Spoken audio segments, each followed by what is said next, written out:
এখানে সপ্তম শ্রেণীর প্রথম পার্বিকে সূচকের অঙ্ক দেওয়া আছে।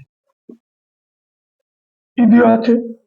3 গুণ 7 স্কোয়ার গুণ 2⁴ বাই 21 গুণ 112। এখন সূচক মানে সব যেগুলো পূর্ণ সংখ্যায় দেওয়া থাকবে সেগুলোকে আমাকে সূচক রূপে তৈরি করে নিতে হবে। অর্থাৎ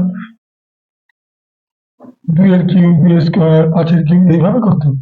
তাহলে এখানে দেখা যাচ্ছে এই অংশটার উপরে অংশ রয়েছে 3 গুণ 7 স্কোয়ার গুণ 2⁴, আর এখানে আছে 21।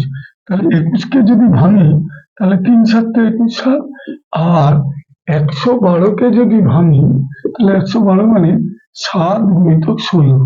তাহলে এখানে দেখা যাচ্ছে 16 মানে কি? 16 মানে আমরা 8 মানে 2 এর কিউব, 16 মানে 2⁴, 32 মানে 2⁵, অর্থাৎ 5টা 2 গুণ করলে যেমন 32 হয়, তেমনি 4টে 2 গুণ করলে 16 হয়। তাহলে এই যে অঙ্ক 16টাকে আমাকে স্কোয়ার বা কিউব রূপে আমাকে সূচকে ভেঙে নিতে হবে, অর্থাৎ পাওয়ার রূপে ভেঙে নিতে হবে।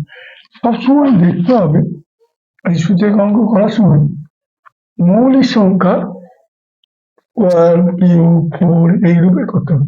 তাহলে এখানে যেহেতু 3 7 আর 2 রয়েছে, তাহলে এটা তো কিছু করাই যাচ্ছে না, এটা যাচ্ছে 3 মানে এখানে দুটো 7 আছে, মানে 7 স্কোয়ার, 16 মানে এই যে 2⁴।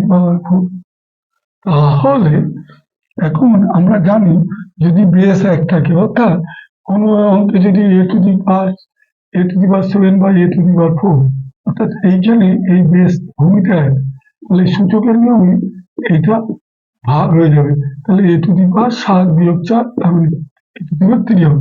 এক্ষেত্রে দেখা যাচ্ছে এর মাথাও 1 আছে, এর মাথাও 1 আছে, তাহলে এইটা ভাগে আছে, তাহলে এটা বিয়োগ করলে 1 - 1, এটা 7 বেস, এটা 7 বেস, 7 2 - 2, এখানে 2⁴ ভাগ করলে 2⁴ বিয়োগ 2, তাহলে এখানে কত? 3⁴0, 7⁴0, 2⁴0।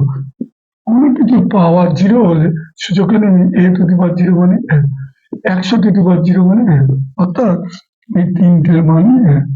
তাহলে এটা গুণ করলে 1, অ্যান্সার বেরিয়ে গেল।